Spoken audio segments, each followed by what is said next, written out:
గతంలో ఎన్నడూ లేని విధంగా తొలిసారిగా గీత కులాలకు మద్యం దుకాణాలు రిజర్వ్ చేసి వారికి కేటాయించారు.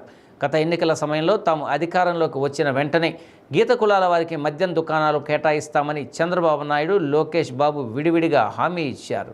అధికారంలోకి వచ్చిన తర్వాత మాట మీద నిలబడి గీత కులాలకు మద్యం దుకాణాల్లో రిజర్వ్ చేస్తూ చంద్రబాబు ప్రభుత్వం ఉత్తర్వులు జారీ చేసింది. ఈ నేపథ్యంలో జిల్లాలో 10% మద్యం దుకాణాలను గీత కులాల వారికి రిజర్వ్ చేశారు. జిల్లా కలెక్టర్ ఆదేశాల మేరకు గీత కులాలకు కేటాయించిన 17 మద్యం దుకాణాలకు ఒంగోలులోని అంబేద్కర్ భవన్లో లాటరీ పద్ధతిలో వారికి కేటాయించారు. ఒంగోలు ఆర్డీఓ లక్ష్మీప్రసన్న డ్రా తీసి మద్యం దుకాణాలు కేటాయించారు. 17 మద్యం దుకాణాలకు 158 అప్లికేషన్లు రాగా లాటరీ తీసి 17 మందికి గీత కులాల వారికి వాటిని కేటాయించారు. ఈ కార్యక్రమంలో అసిస్టెంట్ కమిషనర్ విజయ, ఎక్సైజ్ సూపరింటెండెంట్ ఖాజా మొహిద్దీన్, ఈఎస్లు వెంకట్, జాలయ్య తదితరులు పాల్గొన్నారు. లాటరీ ద్వారా మద్యం దుకాణాలు పొందిన గీత కులాలకు చెందిన వారు హర్షాన్ని వ్యక్తం చేశారు.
అని చెప్పారు.